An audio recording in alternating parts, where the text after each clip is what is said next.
जम्मू कश्मीर लद्दाख देख रहे हैं आप। मैं हूं आमिर हसन आप सभी के साथ। जम्मू कश्मीर असेंबली का बजट सेशन चल रहा है और आज दूसरा दिन एलजी के खिताब पर लीड डाउन में चर्चा शुरू हुई थी और इस मौके पर असेंबली के कई अहम मामले, कई अहम इशू पेश किए गए, उठाए गए और फिर हंगामा शुरू हुआ। इस मौके पर कांग्रेस एमएलए निजामुद्दीन भट्ट ने सरकार की तवज्जो जरूरी मसाइल की तरफ दिलाई। एडवाइजरी कमेटी में आपने फैसले लिए थे जिसमें हर जमात के लोग शामिल थे। पहली बात वहाँ थी कि डेकोरम जो इस हाउस का है वो रखा जाएगा। इज दिस हैपनिंग एनीवेयर कि a responsible political party, particularly a largest opposition in the house, will come with placards? This is kind of an encroachment, intrusion. Number one, law university का जहां तक ताल्लुक है, सेंट्रल गवर्नमेंट ने दे दी, budget में allocation हुआ, यहां रेजोल्यूशन पास हुआ एक प्रोसेस के तहत और लोकेशन के बारे में गवर्नमेंट को फैसला करना है। That alone in Kashmir valley.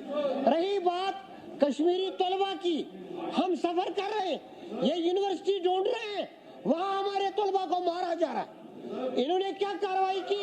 एक हिमाचल प्रदेश स्टेट है जहां तुरंत कार्रवाई हुई, रोका गया, जुल्म रोका गया। ये क्या कर रहे हैं? ट्रिपल हाउस है ये इतना बड़ा, इनको पहले बताइए ये सेंट्रल यूनिवर्सिटी नहीं है, ये स्टेट यूनिवर्सिटी है। आप भी सेंट्रल बोल रहे हैं, ये स्टेट यूनिवर्सिटी है। वो बचाओ, सुनो यार, सुनने में क्या प्रॉब्लम है?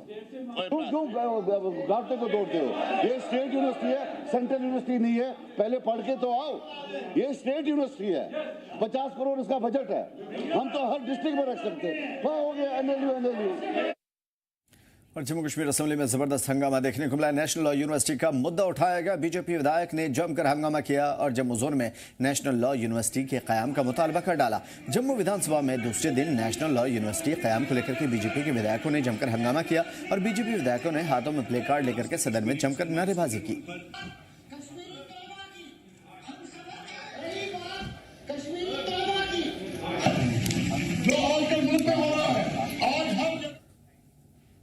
एलजी के खिताब पर मोशन ऑफ थैंक्स पर चर्चा के दौरान अपोजिशन लीडर और ट्रेजरी बेंच के दौरान आज इन दोनों के दौरान काफी नोकझोंक हुई।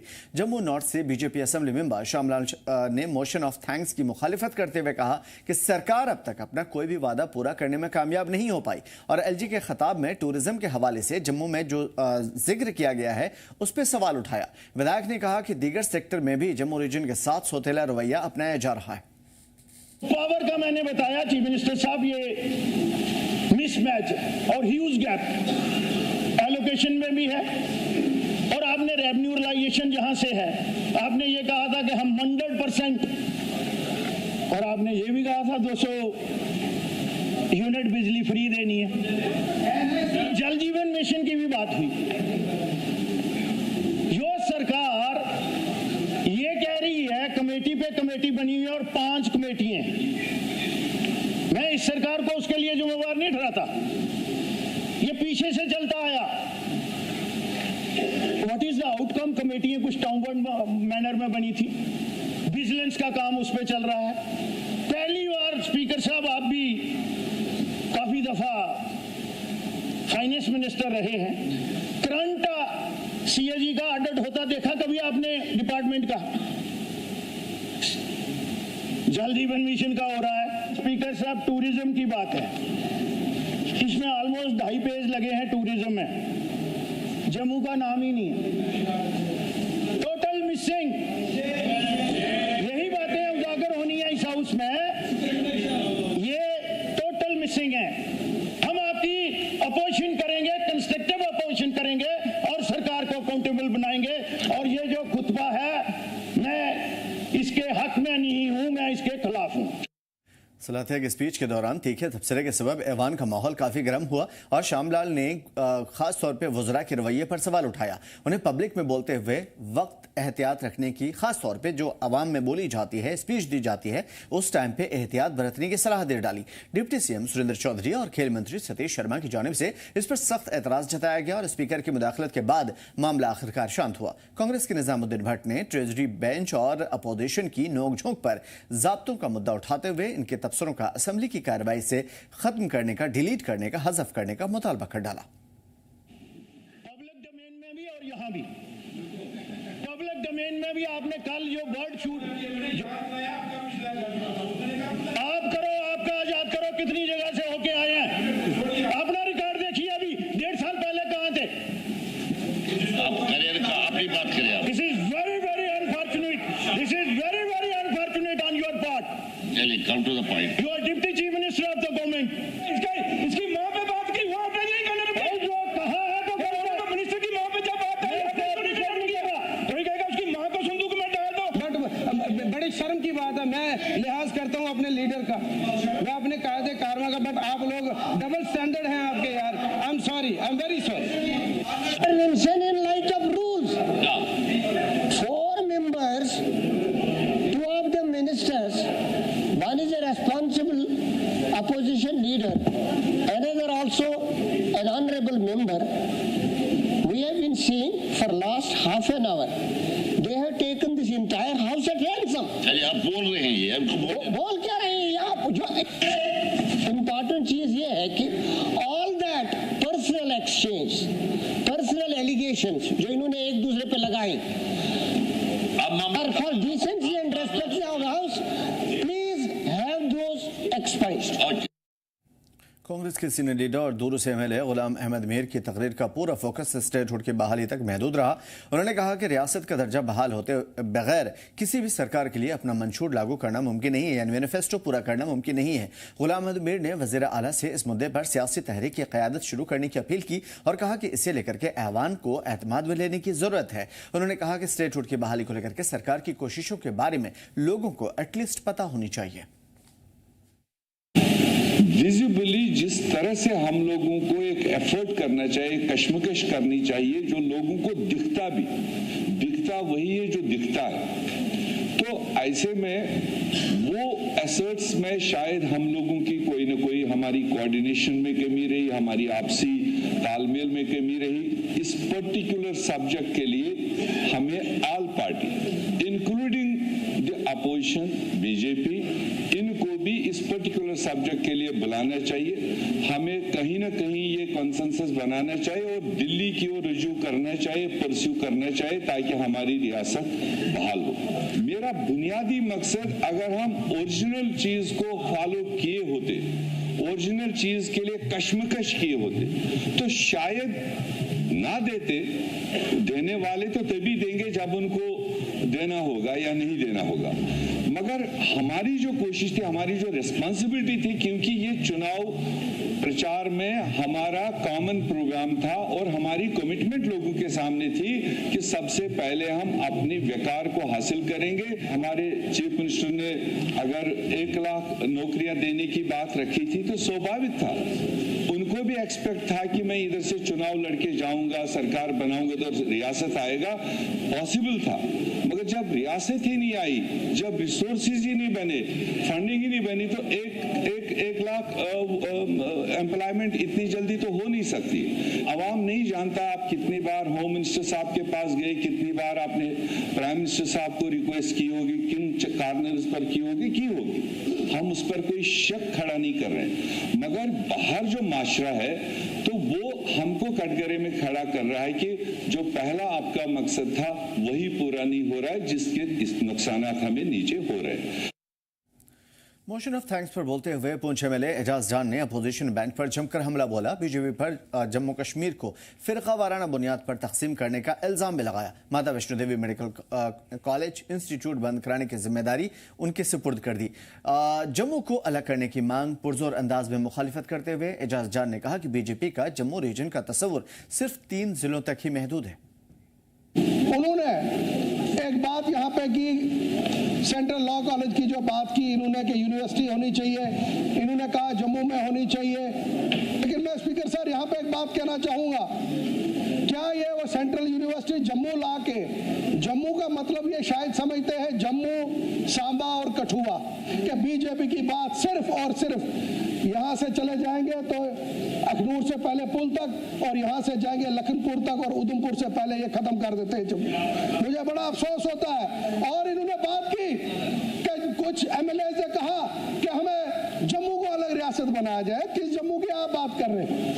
आप क्या 3 डिस्ट्रिक्ट्स का जम्मू बनाना चाहते हो? आपने जम्मू के अंदर वैष्णो देवी जो हमारा कॉलेज था उसको बंद करवा दिया। आज उस बंद कराने से खाली आपने मुसलमान बच्चों का नुकसान नहीं किया, जम्मू के बच्चों का नुकसान किया। कि जब भी बजट आपका ये बने, मेरी 1-2 सजेशन है कि खास करके बॉर्डर इलाके के लिए मखसूस फंड रखे जाए ताकि जब मुश्किलात आती है उसकी बात होती है। इस बजट के अंदर एक प्रोविजन रखा जाए कि बॉर्डर के अंदर जो है वो बंकर बनाए जाए और हमारे लोगों की जो है मुश्किलात वहाँ पे हल हो। मेरी कॉन्स्टिट्यूंसी 95% जो है बॉर्डर पे है, उसके लिए स्पेशल जो है वहाँ पे जो खास करके फेंस लाइन के पास गाँव है वहाँ पे जो है राशन के डिपो होने चाहिए। तो इस वक्त जम्मू कश्मीर के अंदर खासतौर पे असम्बली के अंदर वही कहानी दोहराई जा रही है जो हम लोगों ने बचपन में बीरबल की खिचड़ी की कहानी पढ़ी थी। इस वक्त पेड़ पे एक हांडी लटकी हुई है और नीचे, काफ़ी नीचे ज़मीन पर आंच जलाई जा रही है और ये उम्मीद कर रहे हैं कि शायद इसके धुएं से वो खिचड़ी तैयार हो जाएगी। शायद तैयार हो जाए लेकिन बहुत टाइम लगेगा। आज क्या कुछ हुआ असम्बली के अंदर उसकी एक झलक हमने दिखाने की कोशिश की, लेकिन इसके पीछे बहुत सारी ऐसी चीज़ें हैं, कार फरमाइयाँ हैं, इल्ज़ाम दर इल्ज़ाम हैं और इसकी सच्चाइयाँ हैं। एडवोकेट नीलोफर मसूद साहिबा जो कैंसी से हमारे साथ जुड़ी हुई हैं, बहुत शुक्रिया मैम हमारे साथ जुड़ने के लिए। साथ साथ सुहेश शर्मा जी हमारे साथ जुड़े हुए हैं कांग्रेस से, रजनी सेठी जी हमारे साथ बीजेपी से जुड़े हुए हैं। रजनी जी सीधा आपकी तरफ आएंगे और आप तीनों हजरात का इस्तकबाल करते हैं। सबसे बड़ा असम्बली के अंदर जो कार्रवाइयां चल रही है, एक तरफ कहा जा रहा है कि हमें बोलने नहीं दिया जा रहा, दूसरी तरफ बहुत सारे प्ले कार्ड भी नजर आते हैं, हंगामे नजर आते हैं और फिर असम्बली की कार्रवाई उस हद तक चली जाती है जिसके बारे में शायद ही सोचा जाए। क्या कुछ लग रहा है आपको, क्या चल रहा है असम्बली में? देखिए, जो असेंबली कल से शुरू हुई है कहीं ना कहीं अलग ही वातावरण में शुरू हुई है। किस तरीके की लैंग्वेज यूज की जा रही है, आज मुझे लग रहा है कि लोग भी सोच रहे होंगे कि हमने किन पॉलिटिकल पार्टीज को यहाँ पर खड़ा कर दिया है, जिनको ना बोलने की तमीज है, जिनको पर्सनल जाने में कोई संकोच नहीं है। कहने को तो वो डिप्टी सीएम है जम्मू कश्मीर के, मगर किसी को नहीं बख्शते। अपनी लैंग्वेज से सबको एक राय बनाने को मजबूर करते हैं कि राजनीति गंदा काम है। और जो मोदी जी कहते हैं कि राजनीति में युवा आए, आज युवा सोच रहा होगा कि क्या हम लोगों को राजनीति में जाना चाहिए, क्या इस तरीके की नेतागिरी करके हम लोग राजनीतिज्ञ बनेंगे। तो कहीं ना कहीं सवाल खड़ा होता है कि असेंबली में एक डेकोरम को मेंटेन करते हुए, एक दूसरे की रेस्पेक्ट करते हुए कैसे असेंबली को चलाया जाए, ये मुख्यमंत्री जी को भी देखना पड़ेगा। उनको कंट्रोल करना पड़ेगा कि अपने मंत्री या उनके MLA out of the way, out of the box कुछ ऐसी लैंग्वेज यूज ना करे जिससे किसी के सेंटिमेंट्स हर्ट हो या किसी की पर्सनल लाइफ के ऊपर आप लोग कटाक्ष करें। रही बात मुद्दों को लेकर सबका राइट है बात रखने का। डेमोक्रेटिक सेटअप में असेंबली एक ऐसा प्लेटफॉर्म है जहां पर कोई भी पॉलिटिकल पार्टी के नुमाइंदे अपनी बात रख सकते हैं। जो हमारे भाजपा के एमएलए हैं वो अपनी बात रख रहे हैं, जो यहाँ जम्मू के साथ भेदभाव इतने सालों में हुआ है वो अपनी बात बता रहे हैं, जो यहाँ पावर कट्स 8-8 घंटे का दिन में जम्मू में लग रहा है ये कोई छुपा नहीं है। ये मीडिया के लोग भी जानते हैं कि इस समय 8 घंटे का कट पूरे जम्मू में लग रहा है। जो वादा इन्होंने किया था 200 यूनिट बिजली फ्री देंगे, फ्री तो छोड़िए, प्रॉपर बिजली नहीं मिल रही। प्रॉपर बिल पेमेंट के बाद भी जो कहते थे कि स्मार्ट मीटर लगने के बाद आपको बिजली कटेगी नहीं। एक ऐसा जम्मू मुझे लगता है ऐसा क्षेत्र बन गया है जहां लाइट का एक पूरा सिस्टम बना दिया गया है, चाहे सर्दी है या गर्मी लाइट का कट लग रहा है। रही बात लॉ यूनिवर्सिटी की, अभी जो यहाँ पर चर्चा चल रही है जिस पर मुद्दा गरमाया हुआ है, ये लॉ यूनिवर्सिटी का मुद्दा गरमाया भी मुख्यमंत्री जी ने, क्योंकि उन्होंने जब बाई इलेक्शंस के चुनाव थे बड़गाम में, उस समय उन्होंने अनाउंस कर दिया कि बड़गाम में लॉ यूनिवर्सिटी खुलेगी, जबकि वो मुख्यमंत्री दोनों खित्तों के हैं, जम्मू के भी और कश्मीर के भी। उनका ये बयानबाजी करना कहीं ना कहीं सॉफ्ट कॉर्नर से कश्मीर से दिखाना ये सवाल पैदा करता है कि जम्मू के लोग जो सोचते हैं कि हमारे साथ भेदभाव इन सरकारों ने किया, क्या वो सही है? ये सही है, ये सही साबित हो रहा है, क्योंकि मुख्यमंत्री जी ने पिछले दिनों अभी जब माता वैष्णो देवी श्राइन बोर्ड में एडमिशन हुई थी, उन्होंने कहा 42 बच्चे अपने मेरिट पे आए हैं। हम भी मानते थे कि मेरिट पे आए हैं, मगर कहीं ना कहीं आप डिमोटिवेट करने का काम कर रहे, डिमोरलाइज करने का काम जम्मू के स्टूडेंट्स को कर रहे हैं कि वो मेरिट पे नहीं आ पा रहे। दूसरे स्पोर्ट्स में सिलेक्शन हुई थी, जब बच्चे बाहर भेजे गए थे, जम्मू में सिलेक्शन नहीं हुई। जम्मू तो इसीलिए आपने फिर पूरा इंस्टीट्यूशन ही बंद करवा दिया, चलो ठीक है, खेल ही खत्म। देखिए, हमने नहीं करवाया, बिल्कुल गलत, हम लोगों ने बिल्कुल नहीं करवाया। जो मेडिकल कमीशन है उनके अच्छा ठीक है, ठीक मुमकिन है, मैं ये कह भी नहीं सकता। मैं सिर्फ इतना जानना चाहूंगा रजनी जी, कश्मीर के बच्चे आपके बच्चे हैं कि नहीं, या सिर्फ जम्मू के बच्चे आपके? जम्मू और कश्मीर को आगे ले जाने का काम कर रहे हैं, मगर जम्मू के बच्चे मुख्यमंत्री जी के नहीं है, ये स्पष्ट हो गया है। नहीं, छोड़ दीजिए, मुख्यमंत्री जी की प्रवक्ता यहाँ पे है, उनसे पूछ लेंगे हम अभी। बीजेपी के लिए कश्मीर के बच्चे हैं कि नहीं? मैं वही बात कर रही हूँ आपसे। देखिए, हमारे लिए एक ही विजन है, जम्मू कश्मीर को आगे ले जाना। मैं हिंदू भी है और मुसलमान भी। हम पर्टिकुलर हिंदुओं के लिए कोई ऐसा काम नहीं कर रहे कि जो मुसलमानों को दरकिनार कर रहे हैं। आज हम चाहते हैं कि जो पत्थर हाथों में पकड़ के बैठे थे, उनके हाथों से पत्थर छुड़वाने का काम अगर किसी ने किया, वो हमारे केंद्र नेतृत्व ने किया है। मेन स्ट्रीम में लाने का काम अगर कोई जम्मू कश्मीर को कर रहा है, वो प्रधानमंत्री मोदी जी कर रहे हैं। हमारे कश्मीर के बच्चे अपने माइंडसेट को, जो कट्टरवादी है 4% है, वो भी अपना माइंडसेट छोड़कर हमारे जम्मू कश्मीर को तरक्की की राह पर लेकर जाए, ये हम लोगों का काम है। मगर इन फिरका परस्तों के कारण, इन कुछ रीजनल पार्टीज की बयानबाजी के कारण जम्मू और कश्मीर बंटने की कगार पर खड़ा हो गया है। लेकिन अब आमतौर पे, हालांकि मैं ये सवाल आपसे पूछने वाला नहीं था, लेकिन आमतौर पे लोगों का ये कहना है, एनसी का खास तौर पे, कि मेन स्ट्रीम का जो दावा आप करती हैं, अभी नीट क्वालिफाई करके जो बच्चे गए थे, मेन स्ट्रीम में आ रहे थे, उनके हाथों में यही लैपटॉप होने वाला था, लेकिन आपने एक झटके में उनको बाहर निकलवा दिया, 50-60 तंजीमों को रोड पे खड़ा कर दिया और मजबूर हो गए वो बच्चे अलग अलग दिशा में जाने के लिए। देखिए, जो माता वैष्णो देवी यूनिवर्सिटी है, यही जो मिस इन्फॉर्मेशन ये लोगों को दे रहे हैं, ये बहुत कहीं ना कहीं खतरनाक है पूरे जम्मू कश्मीर के लिए। माता वैष्णो देवी यूनिवर्सिटी में जिस दिन लिस्ट निकली थी, उसी दिन लोगों ने ऑब्जेक्शन की थी। जो यहाँ पर डोनेशन देते हैं, जो यहाँ पर वैष्णो माता में अपना चढ़ावा चढ़ाते हैं, तो कहीं ना कहीं वो किसी एक पर्टिकुलर कम्युनिटी को बढ़ाने के लिए उसको यूज करना चाहते हैं। जब वो लिस्ट निकली थी, तो हमारा एक ही स्टैंड था कि इन मुस्लिम बच्चों को किसी और कॉलेज में शिफ्ट किया जाए, ताकि किसी के सेंटिमेंट्स हर्ट ना हो। चलिए, इन्होंने इसको पॉलिटिसाइज कर लिया। ठीक है, अब जवाब इस चीज का सामने आ गया। नीलोफर जी से सीधा पहले सवाल का जवाब लेते हैं। भाई, असेंबली में बोलने क्यों नहीं देते? अपोजिशन इतनी स्ट्रांग है, और नहीं भी होती, 2-4 एमएलए भी होते, तब भी उनका हक है बोलने के लिए। आप इतना दबाव क्यों डालते हैं वहां पे असेंबली में कि कोई दूसरा बोल नहीं पाए? आमिर साहब, आपका बहुत बहुत शुक्रिया मुझे मदू करने के लिए। हमारे को पैनलिस्ट है यहाँ पर, आदाब सलाम जी। आदाब। देखिए, असेंबली जो है, इसमें हर कोई जानता है जम्मू कश्मीर की असेंबली में 90 विधायक है जो चुनकर आए हुए हैं, और उनको लोगों के मुद्दे उठाने हैं। मुझे बता दीजिए, कौन सा ऐसा विधायक है जिसने टाइम मांगा और हमने उसको टाइम नहीं दिया? ये एक का नाम बता दे कि उस विधायक ने टाइम मांगा था ऑनरेबल स्पीकर से और उन्होंने उसको टाइम नहीं दिया। अगर उसको कोई मुद्दा उठाना है जम्मू कश्मीर के लोगों का, या उस असेंबली का, या उस कॉन्स्टिट्यूंसी का जिसको वो रिप्रेजेंट कर रहा है, तो ये जो बातें होती हैं, ये इनका काम है अपोजिशन में बोलना, ये चलता रहता है। लेकिन यहाँ पर काफी बातें की रजनी जी ने, जहां पर इन्होंने माननीय डिप्टी सीएम साहब का भी नाम ले लिया।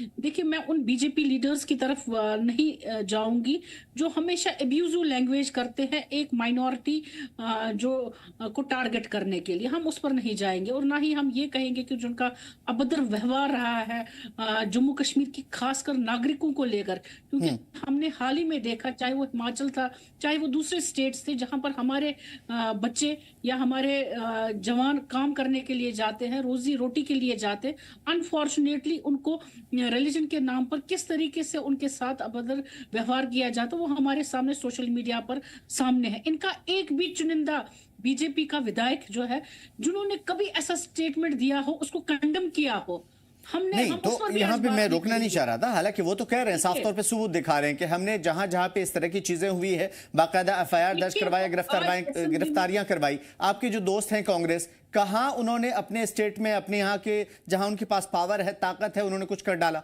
तो आपके साथ ही आपकी पीठ पे छुरा भूक रहे हैं। बिल्कुल ऐसी कोई बात नहीं है। जहां पर चाहे वो हिमाचल था या कोई और दूसरी जगहों पर ऐसी चीजें हो गई, या वेस्ट बंगाल में ऐसी चीजें होगी, हमने कोशिश की कि जो जी वहां पर माननीय चीफ मिनिस्टर है, हमने उनसे वो मुद्दे उठाए। हिमाचल में भी फिर ममता जी के यहाँ पर वेस्ट बंगाल, वहां पर भी वो स्टेप्स उठा लिए गए ताकि एक सिक्योरिटी का माहौल जो है लोगों को वहां पर जो जम्मू कश्मीर से जाते हैं। एक बात ये है। दूसरी बात यहाँ पर रही लॉ कॉलेज की। देखिए, लॉ कॉलेज का वादा अभी इमेच्योर है, अभी पूरा डिसीजन नहीं आया है। आने वाले वक्त में वो डिसीजन आ जाएगा। लेकिन मैं यहाँ पर रजनी जी से जरूर ये कहना चाहूंगी कि एक वो जम्मू या कश्मीर को अलग करने की नीति, जम्मू कश्मीर को जिसने मैसिव मैंडेट दिया है इस सरकार को, उनकी वो नीतियों में है ही नहीं। ये नीतियां जो रही है पिछले कई सालों से, आप देख लीजिए 10 साल हुकूमत की बीजेपी। मैं आपका सवाल लेता हूं, कुछ नेटवर्क में दिक्कतें आ रही है, मैं आपकी तरफ आता हूं वापस, और उसके बाद शायद हम ऑडियो क्लियर कर पाएंगे। टेक्निकल टीम फौरन देख लेगी। सुहेज जी, मैं आपकी तरफ आता हूं इस चीज के लिए। कांग्रेस है कहां? आज जी अमीर साहब की जो बातें हमने सुनी, उससे साफ तौर पर हमारे जहन में जो शक शुबहात आ रहे थे, उसके वो शायद हम कहें कि खुले तौर पे एक ये मिल गया हमें ऑप्शन।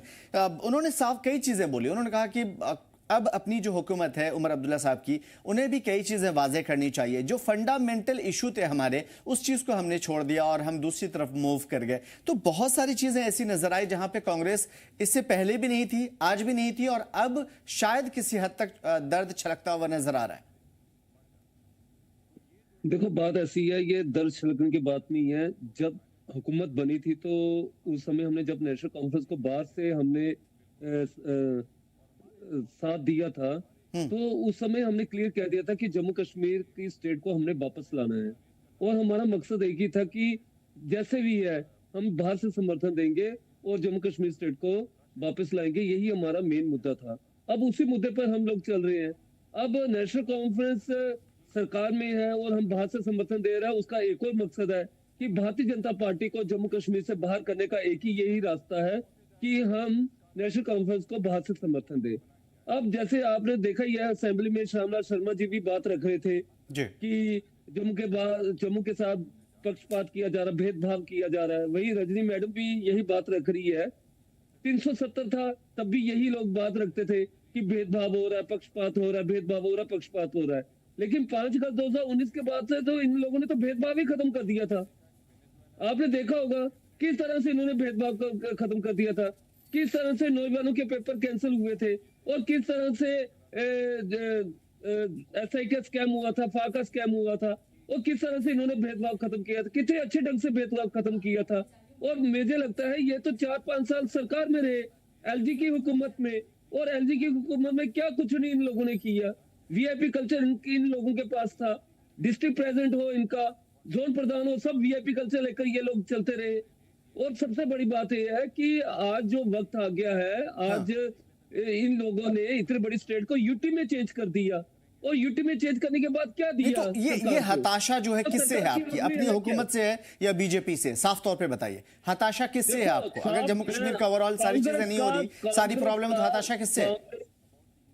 देखो, कांग्रेस का क्लियर स्टैंड है। कांग्रेस चाहती है जल्द से जल्द हमारा स्टेटहुड वापस आए। हम चाहते हैं कि नेशनल कॉन्फ्रेंस में उसमें आगे आए। अब नेशनल कॉन्फ्रेंस का फर्ज बनता है कि जो उनका वादा था स्टेटहुड का, वो उसके लिए आगे बढ़े। जो मेन मकसद है, हमारा मकसद यही होना चाहिए कि जम्मू कश्मीर के नौजवानों को उसका हक मिले, जम्मू कश्मीर में जल्द से जल्द टूरिज्म और आगे बढ़े, इंडस्ट्रीज आगे बढ़े। उसका एक ही मकसद, जब तक स्टेट वापस नहीं आएगी तब तक ये सब कुछ कैसे होगा? तो उसके लिए उमर अब्दुल्ला साहब को भी चाहिए, स्टेटहुड के लिए बात होनी चाहिए, आगे बढ़ना चाहिए, कांग्रेस को साथ लेकर चलना चाहिए। यही बात कहना चाहता हूं। ठीक है, अगर मैं साफ लफ्जों में हाँ या ना में पूछूं आपसे, तो क्या अपनी हुकूमत से आपको नाउमीदी है, हताशा है? देखो मेन मकसद जब स्टेटहुड का हो, तो जब नेशनल कॉन्फ्रेंस की तरफ से सही सपोर्ट ना आए तो फिर तो यानी कि आप भी बीजेपी को विलेनाइज कर रहे हैं। ठीक है, मैं आपकी तरफ आऊंगा। रजनी सेठी जी, कई सारे सवाल खड़े हुए। उन्होंने साफ तौर पे, अभी नीलूफर जी जो चीज कह रही थी, साफ तौर पे जाहिर है कि आप सिर्फ जम्मू और खास तौर पे जम्मू के लोगों की राजनीति और उस तरह की बातें करके एक तरह से आप दिखाना चाहते हैं, अलग करना चाहते हैं, और सोच आपकी कंस्ट्रक्टिव नहीं है जिस तरह से ये कह रही है। देखिए, नीलोफर जी जो कह रही हैं, कहीं ना कहीं अपनी सरकार को फेवर करने की बात कर रही हैं। जम्मू का हम लोग 29 सीटें जम्मू से जीत कर आए हैं, इसमें कोई शक नहीं है। जम्मू के लोगों की अपेक्षाएं भाजपा से ही हैं कि भाजपा उनकी बात रखेगी, चाहे पावर कट्स की बात हो, चाहे लॉ यूनिवर्सिटी की बात हो, चाहे यहाँ पे जो उनके राइट्स उनको नहीं मिल रहे हमारे युवाओं को, उनकी बात हो, तो उनकी बात रखने के लिए है कौन? वो विधायक चुने इसीलिए गए थे ताकि उनकी बात रख सके। ये रिवायत शुरू की किसने है जम्मू वर्सेस कश्मीर? ये मुख्यमंत्री जी ने शुरू की जब उन्होंने कश्मीर की बात की, जब उन्होंने जम्मू की बात नहीं की, जब उनको दर्द सिर्फ कश्मीरी बच्चों का हो रहा था, जम्मू के बच्चों का नहीं हो रहा था। कहीं ना कहीं तकलीफ हमें तब होती है कि मुख्यमंत्री जी सिर्फ एक धर्म के मुख्यमंत्री नहीं है, एक खित्ते के मुख्यमंत्री नहीं है, पूरे जम्मू कश्मीर के मुख्यमंत्री हैं। अभी मेरे भाई ने कांग्रेस के प्रवक्ता भी कुछ कहते हैं, वो मैं उनसे जरूर कहना चाहूंगी, कांग्रेस हताश है, निराश है, मगर मजबूर नहीं है। मुझे सिर्फ एक बात बता दीजिए क्लियर, क्या जम्मू में लॉ यूनिवर्सिटी नहीं बननी चाहिए कांग्रेस के अकॉर्डिंग? क्या जम्मू के बच्चों को पढ़ने का राइट नहीं है? क्या भाजपा जो बात कर रही है असेंबली में गलत कह रही है? अगर 2 यूनिवर्सिटीज बनने का प्रावधान है, ये कोई पहली ऐसी स्टेट नहीं है जहां 2 यूनिवर्सिटीज बनेगी। महाराष्ट्र में 3 है। बिल्कुल, आपका ठीक है। मैं आपकी तरफ आता हूँ। मैं ये सवाल निकल न जाए इस वजह से पहले दोनों से पूछ लेता हूँ। क्या नीलोफर साहिबा जवाब दे दीजिए, क्या ये हक नहीं है जम्मू के लोगों को कि वहां पे भी लॉ यूनिवर्सिटी बने? क्या सीएम सिर्फ जो है कश्मीर के लिए? देखिए आमिर साहब, अगर सीएम साहब सिर्फ कश्मीर के बारे में सोचते तो आज की डेट में जहां हमें जम्मू से एक सीट भी नहीं है, तो शायद डिप्टी सीएम जो है वो जम्मू का नहीं होता, और ना ही जो हमारे यहाँ पर माननीय सतीश शर्मा साहब है वो भी जम्मू के हैं, वो भी शायद हमारे विधायक नहीं होते। वो तो अपनी पार्टी को फायदा पहुंचाने के लिए आपने किया, लोग ऐसा भी सोच सकते हैं। आपने जम्मू के रीजन के लिए, जम्मू के लोगों के लिए क्या किया? देखिए मैं वही कह रही हूँ, हमने कभी भी जम्मू कश्मीर का अलग से नारा नहीं दिया। जम्मू जम्मू का नारा जो है वो बीजेपी का है, और आज की डेट में भी अलग रियासत मांग रहे हैं कश्मीर से। बोल रही है दूसरी बात, IT Jammu, AIIMS Jammu, major defensive जो हमारे ये हेडक्वार्टर्स है वो जम्मू में है, इंडस्ट्रियल हब जो है, क्लस्टर्स जो है बड़े बड़े वो नेशनल लेवल के बड़े बड़े इंस्टीट्यूशंस जो है वो जम्मू में है। हमने कभी नहीं कहा कि कश्मीर को आपने नजरअंदाज किया, हालांकि किया है। मैं ये तथ्य पर बोल रही हूँ और आंकड़े आपके सामने रख रही हूँ, किया है। लेकिन अभी हाल ही में एग्जाम्स हो गए जुडिशरी के, उसमें 111 बच्चे जो थे जम्मू के आए, और सिर्फ 13 बच्चे जो कश्मीर से ताल्लुक रखते थे वो उस जुडिशियल लिस्ट में आए। तो आने वाले दिनों में आप उनको जजेस देखें जो 111, कश्मीर से कोई नहीं निकला प्रोटेस्ट करने के लिए। भाई आप इस एग्जाम को ही कलादम कर दो, क्योंकि कश्मीर के बच्चे यहाँ पर उनके साथ डिस्पैरिटी हुई है, उनके साथ इंसाफ नहीं हुआ है, आप उस एग्जाम को कलादम कर दो। हमेशा जो ये पॉलिटिक्स चलाने की कोशिश की है युवाओं को लेकर, ये बीजेपी ने की है, जम्मू सेंट्रिक रखने की कोशिश उसको की है, ताकि वो उन सीटों पर हमेशा से कब्जा जमा कर रखे। ये इनकी पॉलिटिक्स है, ये हमारी पॉलिटिक्स नहीं है। हम तो कहते हैं कि तीनों नहीं, जब बडगाम में, नगरोटा में इलेक्शन हो तो आप कह दें कि हाँ साहब बडगाम में बनेगा, तो वो क्या वो पॉलिटिक्स नहीं थी? देखिए वो अभी पूरा डिसाइड नहीं हुआ है किस जगह होगी। हालांकि मैं नॉर्थ से ताल्लुक रखती हूँ, मैं भी कहूंगी कि नॉर्थ में होनी चाहिए, क्योंकि नॉर्थ में हमें ऐसी कोई यूनिवर्सिटी है नहीं इस लेवल की जो होनी चाहिए।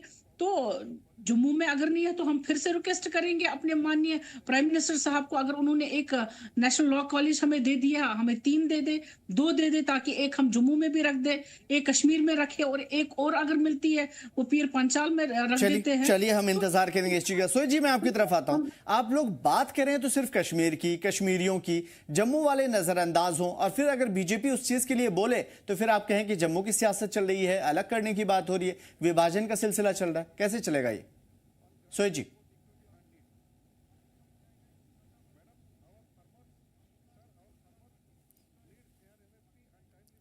सोई जी आवाज आ रही है हमारी? ठीक है सोई जी बताइए क्या कह रहे थे आप? जी हाँ, मैं ये कह रहा हूं कि जब आप लोग कश्मीरियों पे ध्यान दें और हर एक चीज ओवरऑल डेवलपमेंट की चीजें कश्मीर में हो, और फिर अगर उस मुद्दे को बीजेपी उठाए तो आप कहें कि भाई विभाजन की बात चल रही है, अलग करने की बात हो रही है, और नफरत की राजनीति कर रही है, हिंदू मुस्लिम की राजनीति कर रही है बीजेपी। आप मुझे बताओ कहां पे कश्मीर की बात चली और कांग्रेस ने उसका समर्थन किया हो? आप मुझे बताइए कि कांग्रेस का एक ही स्टैंड है। हमारे पार्टी के प्रेसिडेंट अब्दुल करा साहब ने क्लियर बात कही है कि अगर लॉ यूनिवर्सिटी श्रीनगर में तो जम्मू में दे दो, तो कांग्रेस ने अगर एम्स जम्मू में दिया तो वो तो श्रीनगर में भी दिया। तो कहने का मतलब ये है कि अगर इतनी पावर है, अगर आप संविधान को चेंज कर सकते तो लॉ यूनिवर्सिटी देने में इनको क्या प्रॉब्लम परेशानी आ रही है? और अगर ये जम्मू को भी दे देंगे तो कश्मीर को दे देंगे तो इसमें अच्छी बात है, नौजवान वहां भी पढ़ेंगे और जहां भी पढ़ेंगे, इसमें क्या है? इसमें कोई तो परेशानी होनी नहीं आपकी चाहिए। गलती कहाँ है वो मैं सीधे तौर पे बता देता हूं। कोई भी सरकार कोई भी फैसला लेती है या कोई भी स्टेटमेंट देती है तो आप उस पर तो खामोश होते हैं ना, चुप होना भी एक जुर्म है। अरे आपने सुना नहीं है, करा साहब ने बिल्कुल बात क्लियर की है कि अगर यूनिवर्सिटी कोई भी देनी है तो जम्मू को अलग से दे दो, तो कश्मीर को अलग से दे दो, तो इसमें कौन सी परेशानी है? इसमें तो कोई परेशानी नहीं है। और हर बार हमारे पार्टी के प्रेसिडेंट करा साहब ने हमेशा बात को क्लियर रखा है, और जब भी जम्मू की आवाज आई है तो जम्मू के लिए वो बोले हैं, कश्मीर की बात आई है तो कश्मीर के लिए बोले हैं। इसमें कोई दो राय नहीं है। ये मत कहिए कि भाई वो कश्मीर की बात करे तो जम्मू की नहीं करे, ऐसी कोई बात नहीं है। जम्मू कश्मीर की हमेशा वो बात करते आए हैं और आगे भी करते रहेंगे। और कांग्रेस का एक ही मकसद है कि जम्मू कश्मीर में शांति बनी रहे, उसकी व्यवस्था बनी रहे और इंडस्ट्री पॉलिसी को आगे लेके चले। यही कांग्रेस का एक मकसद है और इसीलिए वो आगे चल रही है। चलिए, हो सकता है कि आप बहुत सारी चीजों पे वो चीज नहीं कर रहे हैं जो आमतौर पे दूसरे लोग कह रहे हैं कि कांग्रेस क्या करती है, जैसे ही उमर सरकार को फैसला लेती है या अपने लोग कुछ बोलते हैं या कुछ करते हैं तो खामोश हो जाती है, खुद पीछे हट जाती है, और जैसे ही बीजेपी कुछ करती है आवाज उठाना शुरू कर देती है। कांग्रेस का हमेशा जम्मू कश्मीर की जनता के लिए स्टैंड रहा है। कांग्रेस की सबसे बड़ी प्रायोरिटी यही है कि जम्मू कश्मीर की जनता को हक दिलाना है और उसके लिए लड़ना है। यही हम कहना चाहते हैं। ठीक है, रजनी जी बीच में कुछ कह रही थी आप। जी बिल्कुल, कांग्रेस के प्रवक्ता कह रहे हैं कि जम्मू के लिए वो बोलते हैं। मेरा सवाल उनसे है, अगर आप बोलते होते तो मुझे लगता है 6 सीटों पर सिमट कर रही रहते तो जम्मू की जनता आपको वोट देती। अरे अब वोट चोरी करने वाले लोग हो या वोट चोरी करने वाले जो ये वोट चोरी वाले लोग हैं ना, आप प्रूव नहीं कर पाए, सिर्फ गलत बयानबाजी करके लोगों को गुमराह करने का काम कर रहे हैं। लोग इतने अवेयर हैं, पढ़े लिखे हैं, वो समझ सकते हैं कि वोट चोरी किससे शुरुआत की थी। इंदिरा गांधी से शुरुआत हुई थी वोट चोरी, जवाहरलाल नेहरू के टाइम वोट चोरी हुई थी। वोट चोरी अंतर मत होती है, कांग्रेस अच्छा ने शुरुआत की है। ठीक है रजनी जी सिर्फ इतना बता दीजिए। ठीक है शर्मा जी एक बार रजनी सेठी जी को बोलने दीजिए, मैं आपसे सिर्फ इतना जानना चाहता हूँ। ये जम्मू की बात कर रहे हैं जी। मेरा सवाल इनसे है कि जब ये कह रहे हैं कि भाई हम जम्मू की बात करते हैं, क्यों नहीं ये दिखे ला के बच्चों के साथ जब ये वो डिमांड कर रहे थे ला यूनिवर्सिटी की, कोई कांग्रेस का नेता मुझे वहां नहीं दिखा। चलिए लॉ यूनिवर्सिटी, रजनी जी कहाँ पे थे? रजनी जी लॉ यूनिवर्सिटी का मुद्दा सिर्फ नहीं है, मुद्दा एक आप जो 29 MLA कहाँ पे थे? आप लोगों ने तो मेडिकल कॉलेज बंद करा दिया। जवाब नहीं दे आप लोगों ने तो मेडिकल कॉलेज बंद करा दिया। चलिए आप ठीक लीजिए, भाषण दे दीजिए। सुजीत जी रजनी जी को बोलने दीजिए, मैं आपकी तरफ आऊंगा। रजनी जी प्लीज बोलिए। देखिए हमारे जम्मू का एक दुर्भाग्य रहा है कि यहाँ लड़कर ही कुछ मिलता है। यहाँ जम्मू की जनता सड़कों पर निकलती है तो उसके बाद डिमांड्स पूरी होती है। चाहे एम्स की बात करूं, सेंट्रल यूनिवर्सिटी की बात करूं, किसी भी डिमांड को ऐसी सरकार नहीं सुनती। और ये रिकॉर्ड रहा है एनसी की सरकार का कि अपने कार्यकाल में उन्होंने जम्मू को हमेशा दरकिनार किया। आप टूरिज्म देख लीजिए, जम्मू का टूरिज्म इनके कार्यकाल में ना यहाँ टूरिस्ट स्पॉट्स बढ़ाए गए, ना उनको डेवलप किया गया। हमारा भद्रवाह है, मानसर है, पत्नी टॉप है, आज किस कंडीशन में है, ये इनकी सरकारों की देन है। ये कह रहे हैं कि जब हम जम्मू की बात करते हैं, जब पीडीपी की शहजादी बोलती है कि हम हिंदुत्व को यहाँ चलने नहीं देंगे, कांग्रेस के एक भी नेता का बयान नहीं आता। क्यों उन्होंने खंडन नहीं किया कि हिंदुत्व क्या है? अगर जम्मू में हिंदू रहते हैं तो क्या वो कश्मीर नहीं जा सकते? क्या टूरिस्ट कश्मीर जा सकता? हिंदुत्व चलने नहीं देने का बयान जब उन्होंने खंडन नहीं किया तो कांग्रेस कहाँ से साबित होती है कि वो जम्मू के साथ है? तो मेरा सवाल यही है, ये लोगों को बेवकूफ बनाने का जो आप षड्यंत्र रच रहे हैं ना, लोग आपकी असलियत पहचान चुके हैं। कांग्रेस कहाँ पे खड़ी है? वो इस समय एनसी की गोद बैठी है। एनसी इसको बिठा नहीं रही, मगर कांग्रेस मजबूरी में बैठी है और उनकी हाँ में हाँ मिला रही है। कहीं पे वो बात नहीं कर रही कि जम्मू के साथ भेदभाव हो रहा है। अभी मेरी बहन ने, नीलोफर जी ने कहा 111 बच्चे जुडिशरी में सिलेक्ट हुए हैं। मेरा सवाल उनसे है, जब जम्मू में कुछ सिलेक्शन होती है तब आप कहते हैं मेरिट बेस पे हुए हैं, तो जब कश्मीर में जुडिशरी में हुए तब वो मेरिट बेस पे नहीं हुए क्या? तब आपको क्यों दिख रहा है कि वो बीजेपी ने करवाए? अपने लिए अलग पॉलिसी और हमारे लिए अलग पॉलिसी, यही दिखाता है कि एनसी का दो चेहरा जो है ना कहीं आप जम्मू और कश्मीर को बांटने का काम अगर कोई कर रहा है, वो आपकी सरकार और कांग्रेस मिलकर कर रही है। भाजपा उसको साथ लेकर चल रही है। भाजपा जम्मू कश्मीर को एक विकसित जम्मू कश्मीर बनाने का काम कर रही है। जिसको मुझे लग रहा है आप समझ नहीं पा रही हैं। ठीक है, मैं इस सवाल का भी जवाब लूंगा। एक और सवाल जो मैं आपसे करना चाहता हूं खासतौर पर रजनी जी, अभी आज जो सारे के सारे लीडरान बोल रहे थे उसमें एक चीज कॉमन थी कि स्टेटहुड बहाली अगर हो जाती तो ये सारे मुद्दे जितने भी मसले चल रहे हैं ना जम्मू और कश्मीर के अंदर, ये सारी चीजें होती नहीं। इवन दूसरे स्टेट में कश्मीरियों के साथ जो जुल्म ज्यादती हो रही है ये भी बंद हो जाती। तो छोड़ दीजिए इस चीज को, होती नहीं होती, लेकिन जम्मू कश्मीर के लोगों का एटलीस्ट मसला हल हो जाता। क्यों नहीं हल कर देती है स्टेटहुड का मसला? देखिए, पहले सवाल का मैं जवाब दूं। जो बाहर की स्टेट्स में हुआ है उसके लिए होम मिनिस्टर सर ने ऑर्डर निकाला था, ये सबको ज्ञात है कि उन्होंने कहा था कि उन पे कार्रवाई हो, एफआईआर दर्ज हो, ये सबके रिकॉर्ड में है। और उत्तराखंड में इन्होंने, नीलोफर जी ने खुद कहा कि भाई ऑन स्पॉट उस पर एक्शन भी हुआ। मुख्यमंत्री जी ने भी बोला कि मेरी उत्तराखंड के सीएम से बात हुई और गिरफ्तारियां भी हुई और एफआईआर भी दर्ज हुआ। मेरा सवाल कांग्रेस से है, कांग्रेस के यहाँ हिमाचल में उन पे उत्पीड़न हो रहा है या उनके साथ गलत व्यवहार हो रहा है, ये तो कोलिशन में है, कांग्रेस क्यों नहीं उसको रोक रही? अरे एनसी चुप है? उत्तराखंड का अगर बताते तो हिमाचल का नहीं आपको लग पता है रजनी जी, हिमाचल का नहीं पता कि हिमाचल में कितने सख्त एक्शन हुए हैं और वो पहला केस नहीं, कुछ नहीं हुआ है, कुछ नहीं होता मेरे भाई। आप लोग हिमाचल में कुछ नहीं हुआ, उत्तराखंड में हिमाचल की बात करते हैं कि हिमाचल में आपकी सरकार नहीं है क्या? चलिए, मैं काफी देर से एडवोकेट नीलोफर साहब आपकी तरफ नहीं आया, कुछ कहना चाह रही थी आप बीच में, पहले बोल लीजिए। देखिए, मैं फिर रजनी जी से कहना चाहूंगी, जो इनकी नीतियां रही हैं वो हमेशा एंटी कश्मीर ही रही हैं। मैं इस वक्त जो मौजूदा सरकार है इनकी कोशिश रही है कि जम्मू कश्मीर जो है एक यूनिट की तरह काम करे। तो शायद जो दरबार मुंह इनकी वजह से बंद हो गया था, तो दरबार मुंह इसी वजह से फिर से उसको बहाल कर दिया गया ताकि वो कश्मीर की कनेक्टिविटी जम्मू के साथ रहे और जम्मू की कनेक्टिविटी जो है कश्मीर के साथ रहे।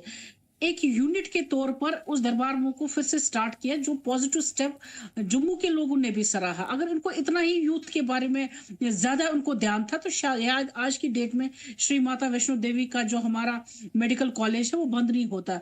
उसके बंद होने से जम्मू के लोगों का कितना नुकसान हुआ है ये आप भी जानते हैं, खुद भी जानते हैं। लेकिन इनको सियासत चलानी थी। आने वाले दिनों में मेरिट के बेसिस पर तो वो हो गया था, लेकिन हो सकता है नेक्स्ट डे जो नेक्स्ट ईयर होता है या नेक्स्ट सेशन होता उसमें जम्मू के ज्यादा बच्चे होते, क्योंकि मेरिट के बेसिस पर है। आज जम्मू का मेरिट ज्यादा हो सकता है, कल कश्मीर का हो सकता है, या दोनों का इकट्ठे हो सकता है। लेकिन उस चीज को एक पॉलिटिकलाइज इन्होंने इतना ज्यादा कंट्रोवर्शियल बना दिया कि उस कॉलेज को ही इन्होंने बंद करवा दिया।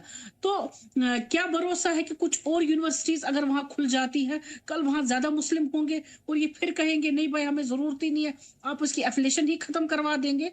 To be on safer side, आप जो यहाँ के माननीय चीफ मिनिस्टर साहब है उनको डिसीजन लेने दीजिए, उसको हक है डिसीजन लेने का, कहां पर वो रखते हैं क्या रखते हैं। एक कॉलेज हो, 2 कॉलेज हो, 4 कॉलेज हो, हम तो चाहेंगे कि हर एक जिले में एक लॉ यूनिवर्सिटी हो, हर एक जिले में एक मेडिकल कॉलेज हो। लेकिन उसके लिए एज ए यूनिट आपने काम करना, नहीं ये कि हम तो हमेशा कहते हैं कि स्टेटहुड हो, लेकिन जब आपके एलओपी की बारी आती है वो कहते हैं भाई ये कितने भी ड्रामा करे करने दे दीजिए, ये तो माननीय चीफ प्राइम मिनिस्टर साहब ही है, जब वो चाहेंगे वो दे देंगे। भाई ये कौन सी बात हुई?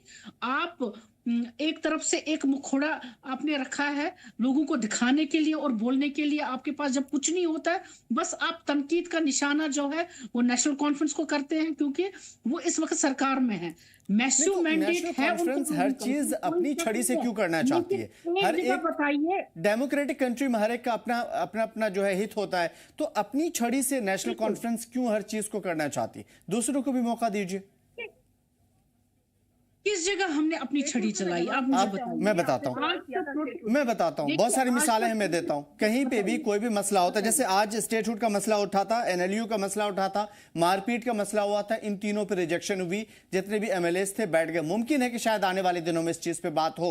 मेरे कहने का मतलब यह है कि कितनी मरतबा होम मिनिस्टर साहब से सीएम साहब ने मुलाकात की, लेकिन आपके साथ कोई भी नहीं था, अपोजिशन का कोई नहीं था, आपके साथी लोग कोई भी नहीं थे, एक पूरा गिरोह बनता। और जी अमीर साहब भी ये कह रहे थे कि काश अगर इस चीज पे एक सहमति बन पाती तो हम स्ट्रांग मैसेज के साथ दिल्ली अप्रोच करते और इस मसले को हल करते सबसे पहले। यानी स्टेटहुड अगर बहाल होता तो 1.5 साल में जो इल्जामात लग रहे हैं हमारी सरकार पे वो लगता नहीं।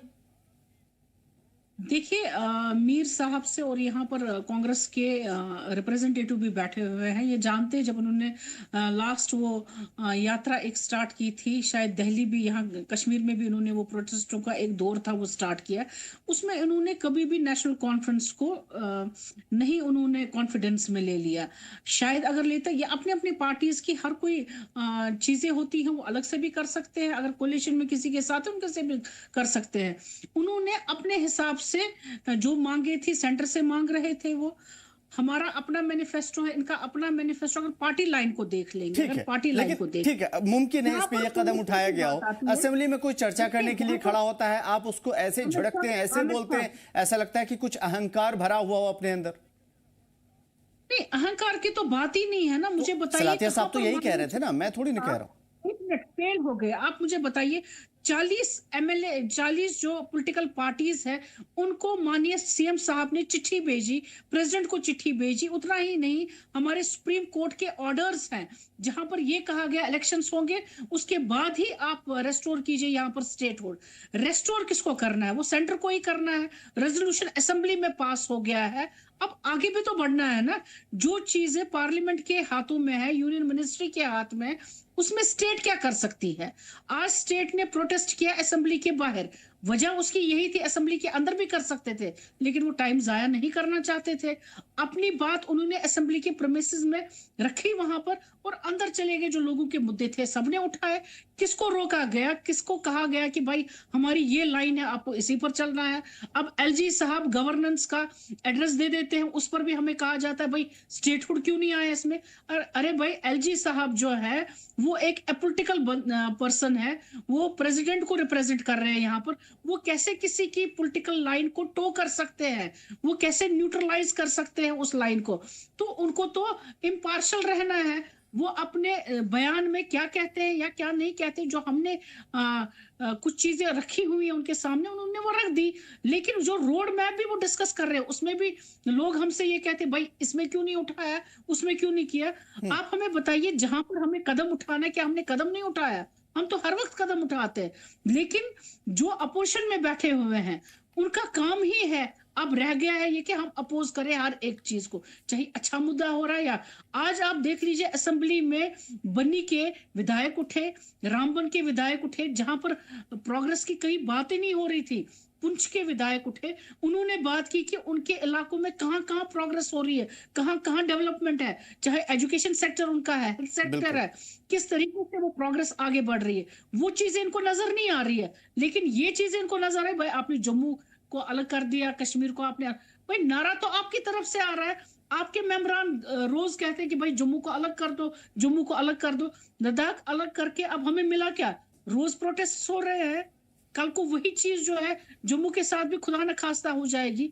एज ए यूनिट एक पेज पर खड़ा होकर ही हम अपने मुद्दे और मसलों का हल कर सकते हैं, और वही करना भी चाहिए। हमारे माननीय प्राइम मिनिस्टर साहब एक ही है, हम क्यों नहीं उनसे कहते भाई स्टेटहुड आप रेस्टोर करो? तो रेस्टोर करना चाहिए, उसमें रजनी जी की आवाज भी एक ही होनी चाहिए, मेरी भी एक होनी चाहिए, और कांग्रेस तो है ही, वो तो कहते ही होना चाहिए रेस्टोर। लेकिन फिर भी समय मिलेगा तो मैं जवाब दूंगी। ठीक है रजनी जी मैं आपकी तरफ आता हूँ, बता दीजिए। अब बहुत सारे सवाल हो गए और उसके जवाब दीजिए लाइन से प्लीज। भाई मेरे इतने सवालों का जवाब एक साथ देना बड़ा मुश्किल हो जाएगा। मुझे लगता है कि मैं याद दिला दूंगा रजनी जी, मैं याद दिला दूंगा, मैंने सारे के सारे सवाल लिख रखे हैं, प्लीज बोलिए।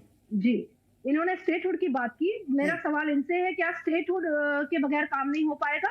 तो बोल दीजिए कि हम कोई काम नहीं कर सकते। फिर ये बजट सेशन, असेंबली सेशन फिर करने का फायदा क्या है? जब आपके पास कोई पावर्स ही नहीं है। कितने यहाँ पर डिबेट में बिजनेस रूल पर, देखिए आपके बीच मैंने ठीक है, मैं नीलोफर साहब मैं आपके पास आ जाऊंगा, प्लीज इनको बोलने दीजिए। सुहेज जी के पास आना है, प्लीज बोलने दीजिए। जी, जब स्टेटहुड थी यहाँ पर, स्टेटहुड के दौरान क्या क्या काम हुए हम सबको पता है। यहाँ क्या तबाही हुई है हम सब जानते हैं, और हम चाहते हैं कि जम्मू कश्मीर में अमन शांति का माहौल बने और सही प्रॉपर टाइम पे स्टेटहुड मिले।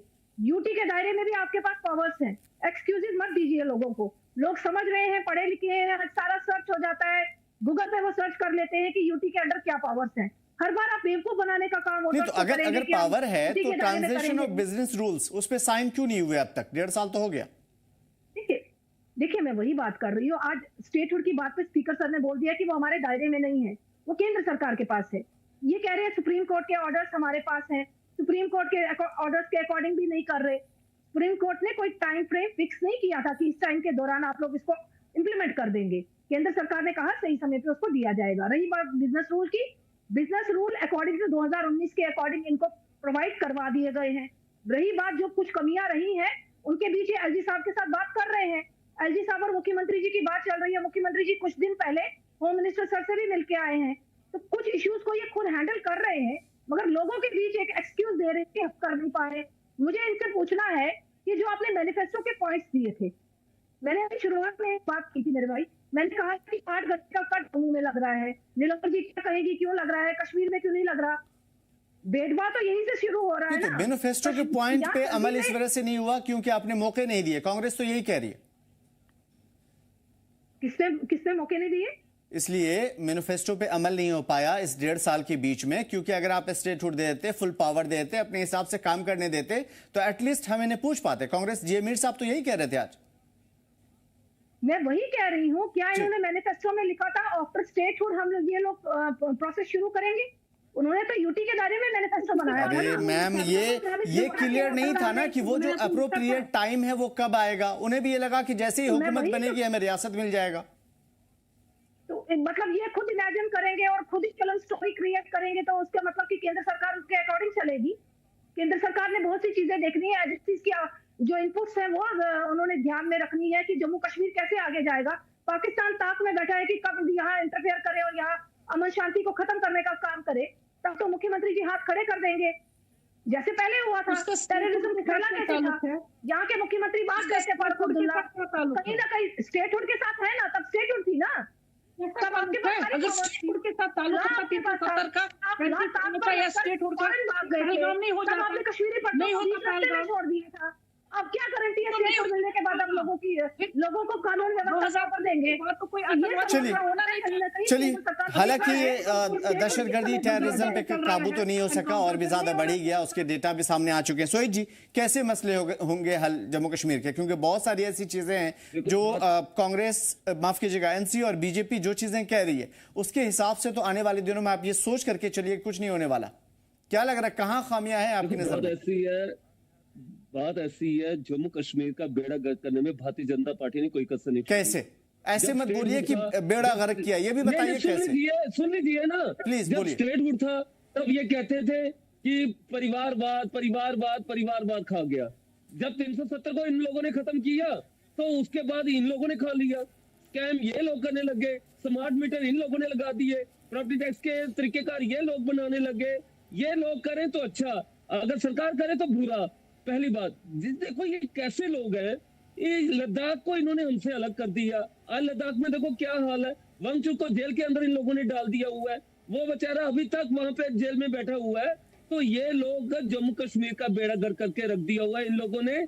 ये लोग क्लियरली जम्मू कश्मीर को लूटना चाहते हैं और ये लूट रहे हैं। बाहर से देखो माइनिंग वाले कितने लोग यहाँ पे आ गए, कितने बाहर से लोगों ने वाइन शॉपें यहाँ पे खोली। आप इमेजिन करो, जम्मू में ये जो जम्मू के ठेकेदार बनते हैं, जम्मू में इनकी देख रेख में 291 के करीब वाइन शॉपें खुली है और ये जम्मू के ठेकेदार। अभी शुक्र करो नेशनल कांफ्रेंस की हुकूमत में सेक्टेड वापिस आ गया, नहीं तो इन्होंने दुकानदारों को फाके मार दिया था, दुकानदारों का बुरा हाल कर दिया था इन लोगों ने। ऐसे लोग हैं ये लोगों ने हमेशा अपनी सियासत देखी है, इन्होंने जम्मू की जनता की तरफ कोई ध्यान नहीं दिया। बाकी ये जो 29 जीते ना, ये वोट चोरी कर करके जीते हैं। इन्होंने असेंबली को खत्म कर दिया, इन्होंने सुचेतगढ़ को खत्म कर दिया, इन्होंने रजौरी-पुंछ को अनंतनाग के साथ जोड़ दिया। क्या कुछ नहीं किया इन्होंने जीतने के लिए। हर जगह इन्होंने वोट को काटा, एक दूसरे वोटों को वहां जोड़ दिया, दूसरे मिनॉरिटी को वहां जोड़ दिया, इस करके इन लोगों ने जीत हासिल की है। तो कहने का मतलब ये सिर्फ निगेटिव पॉइंट जो आप बता रहे हैं, ठीक है, इस ये पॉइंट है, बेस्ट चीज में जवाब देंगे रजनी जी, लेकिन आपने बहुत सारी चीजें छोड़ क्यों दी? ओवरऑल डेवलपमेंट की बात क्यों छोड़ दिया आपने? इतने सारे टनल्स, रोड, हाईवे, बहुत सारी चीजें बनी, उसको आपने क्यों छोड़ दिया? एजुकेशनल इंस्टीट्यूशंस बने, ये क्यों छोड़ दिया आपने? 18,000 के करीब सरकारी स्कूल बंद हो गए हैं। कौन सी डेवलपमेंट है? 18,000 के करीब सरकारी स्कूल बंद हो गए हैं। आप कहते डेवलपमेंट हो गया, इंफ्रास्ट्रक्चर बना है, डॉक्टर एक भी नहीं है। 1800 मरीजों पे एक डॉक्टर है, ये आप अपने कहते हैं डेवलपमेंट होगी। हेल्थ मिनिस्टर इनकी है, 2015 से है, 2015 से हमसे थोड़ी करेंगे। डॉक्टर एक भी नहीं बना है, डॉक्टर एक भी नहीं बना।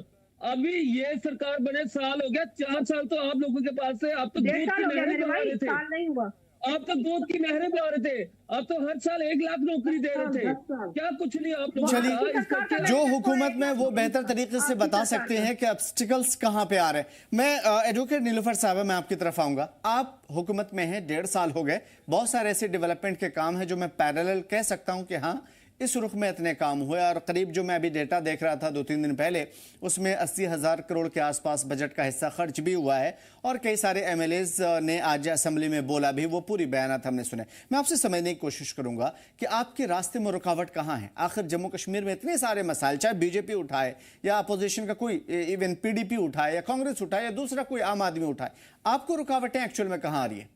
जब एलजी साहब ये कह रहे हैं कि भाई सारी चीजें आपके हाथ में, सारी क्लियरेंस आपके पास है, रूल रेगुलेशंस पता है, तो फिर प्रॉब्लम कहाँ है? आप ही बता दीजिए आज। देखिए, अगर सब कुछ चीजें क्लियर होती तो शायद रीऑर्गेनाइजेशन एक्ट में ये नहीं लिखा होता कि बिजनेस रूल्स देने हैं, जहां पर एक हद इख्तियार जो है अपना एलजी का, कहां पर वो डिस्क्रिशनरी पावर्स जो है वो यूज कर सकता है, उसकी लिमिट क्या है, उसकी हदूद क्या है, उसकी हद क्या है। तो वो चीजें जो है वो क्लैरिफाई करने की जरूरत है अकॉर्डिंग टू रीऑर्गेनाइजेशन एक्ट, जिसके हिसाब से, जिसकी रूह से जम्मू कश्मीर की जो हर कोई चीज है एडमिनिस्ट्रेशन वो चलती है। सिर्फ उतना ही नहीं, यहाँ पर 2 टायर सिस्टम है। एक तो रीऑर्गेनाइजेशन एक्ट की वजह से जो भी यहाँ पर होता है it is to be done with in that act, और साथ में सिमिलरिटी हमारी जो है वो दिल्ली और पुडुचेरी से है। इस मॉडल पर जो बना हुआ है वो हमारा जम्मू कश्मीर है। पहले जब स्टेट थी उसमें 2 लिस्ट होते थे, एक हमारा लिस्ट होता था स्टेट लिस्ट और दूसरा कंकरेंट लिस्ट। जिस हिसाब से एक इंडिपेंडेंस रहती थी यहाँ के माननीय चीफ मिनिस्टर और जो उनके काउंसिल ऑफ मिनिस्टर्स होते थे, उनका एक बहुत ही पावरफुल से होता था, जहां पर वो आर्टिकल 246 और आर्टिकल 162 के अंडर पावर्स यूटिलाइज करते थे। लेकिन अनफॉर्चुनेटली चूंकि आज यूटी है, यहाँ पर ग्रांट इन एड जो है आपका, यहाँ तक कि कंसोलिडेटेड फंड उसको आप इस्तेमाल कर सकते हैं, लेकिन जो भी मनी बिल है, जो भी फाइनेंशियल इम्प्लीकेशंस है, वहां पर आपने सब्जेक्ट टू एलजी का अप्रूवल है। जब तक वो अप्रूवल नहीं आ जाता है आप नए सिरे से कुछ भी नहीं कर सकते। नहीं, तो अगर आप ईमानदार हैं और सही तरीके से काम करना चाह रहे हैं तो क्या अप्रूवल लीजिए, आगे बढ़िए, आवाम का काम होगा। देखिए, अप्रूवल को लेकर ही तो मैं कह रही हूँ, बिजनेस रूल्स मैं कह रही हूँ। मैं आता हूँ सर, आपके पास आता हूँ प्लीज। मैं आपको एक छोटी सी एग्जांपल दे दूं कि क्या, मुझे बता दीजिए, चीफ मिनिस्टर के इतने पावर्स नहीं है कि वो एक्सक्लूसिवली किसी को भी एडवाइजर ले ले। जब एक एलजी साहब अपना एडवाइजर ले सकता है, क्या चीफ मिनिस्टर के नहीं हो सकते हैं? उस हिसाब से जब उन्होंने पहले दिन ही किसी को एडवाइजर ले लिया, अब 1.5 साल के बाद वो ऑर्डर्स पास होते हैं, वो ये चीज दर्शाता है कितनी फाइलें उनके पास पाइल अप हो गई हैं जो सब्जेक्ट टू अप्रूवल के लिए है। अगर आज स्टेटहुड होता तो शायद जो एडेड एडवाइस के लिए मिनिस्ट्री होती थी, काउंसिल ऑफ मिनिस्टर्स होता था, वो तो मानना ही पड़ता था एलजी साहब को, लेकिन गवर्नर जो रहते थे पहले। लेकिन अब यूटी में जहां पर भी फाइनेंशियल इम्प्लीकेशंस है, वहां हमें इंतजार करना है कि किस तरीके से अकॉर्ड आ जाएगा, अप्रूवल आ जाएगा, तब जाकर हम यहाँ पर वो चीजें करेंगे। तो जो पावर, ओवरऑल पावर जो एलजी साहब के हैं बिफोर इलेक्शंस, जिनको एम्पावर कर दिया गया बहुत सारे पावर्स के साथ, आप खुद भी जानते हैं किस तरीके से अमेंडमेंट्स की गई रीऑर्गेनाइजेशन एक्ट में, ताकि यहाँ की जो इलेक्टेड गवर्नमेंट हो, शायद इनको पहले से महसूस हो गया था कि नेशनल कॉन्फ्रेंस जो है ये मैसिव मैंडेट लेकर आ जाएगी, इसीलिए इन्होंने एम्पावर कर दिया एलजी साहब को। लेकिन कहीं ना कहीं ये भी देखना है, इनके अपने विधायक 29 है, क्या उन्होंने, बीजेपी ने एक मैनिफेस्टो नहीं बनाया था? आप उनका मैनिफेस्टो और हमारा मैनिफेस्टो कंपेयर कीजिए। जब उन्होंने अपना मैनिफेस्टो बनाया, उन्होंने किस चीज को देखकर बनाया? अगर हमने यहाँ पर कुछ स्लैंडरों की बात की है, मैं रजनी जी प्लीज इसका जवाब दे दीजिए क्योंकि बहुत लंबा हो जाएगा फिर। रजनी जी, आप उनके यूनिट्स देख लीजिए, आप उनके अनाज की तादाद को कितना वो बढ़ाएंगे, कितने वो सिलेंडर्स 18 की 12 शायद कितना उन्होंने बोला था। मतलब ओवरऑल जो चीजें आपने कही है इसके पीछे साफ तौर पे ये जाहिर हो रहा है कि बीजेपी के षड्यंत्र है। मैं इसके बारे में जवाब नहीं दूंगा। रजनी जी प्लीज। इनको तो लगेगा बीजेपी का षड्यंत्र है, क्योंकि अपोजिशन एक स्ट्रॉन्ग अपोजिशन है, इनको घेर रही है, जो इन्होंने झूठे वादे किए हैं, जो इन्होंने लॉलीपॉप दिखाए हैं, इनको क्या एडवाइजर की चिंता हो रही है कि एडवाइजर 1.5 साल बाद अपॉइंट किया गया है? इनको ये चिंता नहीं हो रही है? डेली वेजर अभी तक नहीं हमें पका हुआ। चिंता सबकी 6 महीने की है। कमेटी अगर आपको बनाई गई, लोगों की कमेटी ने चिंता अभी होती डिसीजन ना, नहीं अगर लिया आपको कि डेली लोगों की वेजर्स के चिंता साथ क्या होती, होगा। तो उनको ये आज चिंता नहीं है हमारे 8-8 घंटे का कट लग रहा है जम्मू को, तो ये उसकी बात नहीं करेंगे। इनके एडवाइजर पक्के होने चाहिए, इनका मंत्रिमंडल बढ़ना चाहिए।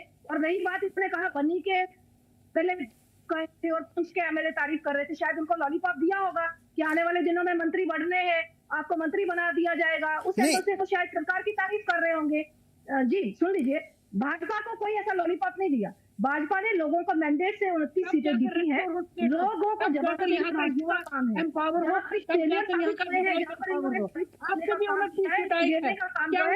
भाजपा करेगी।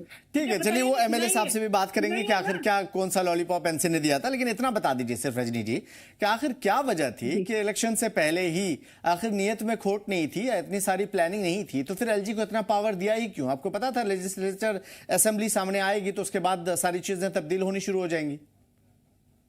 देखिए, आपको इसके लिए हिस्ट्री में जाने की जरूरत है। एनसी का एक रिकॉर्ड रहा है कि यहाँ पर दहशतगर्दी, टेररिज्म इनकी सरकारों में बढ़ा है।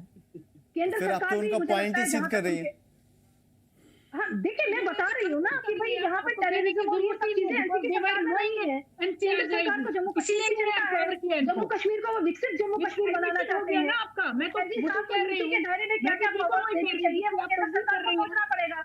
जम्मू ठीक कश्मीर है। में कोई अमन शांति का माहौल खराब ना हो, उसके लिए वो काम करना लेकिन पड़ेगा। अवाम बीच में उसके पीसे। लिए एलजी ठीक है, साहब सोई को जी, पावर सोई दी जी है, आप बीच में जो कुछ कह रहे गलत थे, प्लीज जल्दी से बोल लीजिए। सोई जी, सोई जी आवाज आ रही है हमारी? सोई जी कुछ बोल रहे थे आप, बोलिए प्लीज। जी जी, मैं ये कह रहा था, एनसी की बात करने वाले रजनी जी जो कह रहे हैं, अरे एनसी के साथ इन लोगों ने हुकूमत बनाई है। केंद्र में तो उमर अब्दुल्ला साहब तो इनके साथ हुकूमत में रहे हैं। आज इनको एनसी खराब लगने गली और स्मार्ट मीटर लगाने वाले ये लोग आज जम्मू के ठेकेदार बिजली की चिंता करने लगे कि 8-8 घंटे बिजली कट हो रहा है। और मुझे ये नहीं समझ आती, जम्मू की जनता को बर्बाद करने वाले ये लोग आज जम्मू की जनता की वो करने लगे हैं। हैरानी होती है, आजकल बिजली कट स्मार्ट मीटर लगाने वाले आज हमें कहने लगे कि हाँ भाई जम्मू का क्या सोचने लगे। तो कहने का मतलब ये है रजनी जी, आप लोगों ने जम्मू का बेड़ा गर्क कर दिया हुआ है। आने वाला समय आपको जम्मू की जनता बता देगी कि आप कहां पे स्टैंड करते हैं, यही कहना चाहता हूं। चलिए, बड़ी बात यह है कि जम्मू और कश्मीर इस वक्त दोनों का बेड़ा गर्क है और बेड़ा गर्क करने के पीछे साजिश किसकी है अवाम के ऊपर छोड़ते हैं। लेकिन हाँ, इतना जरूर है कि असेंबली की जो कार्रवाई चल रही है और बजट जो पेश होना है जिसमें 1950 से ज्यादा के आसपास या शायद 2000 करोड़ के आसपास इजाफी रकम मिलने की उम्मीद कही जा रही है। ये सारी चीजें हम देखने के बाद ये तय करेंगे कि बेहतर तरीके से ओवरऑल जम्मू कश्मीर का डेवलपमेंट कैसे होगा, सरकार के पास प्लानिंग क्या है और ये ट्रांजिशन ऑफ बिजनेस रूल्स अगर वर्क करेगा या फाइनल इस पे साइन हो जाएगा तो क्या स्टेटहुड की उम्मीद भी रखी जा सकती है या फिर ये सारी की सारी चीजें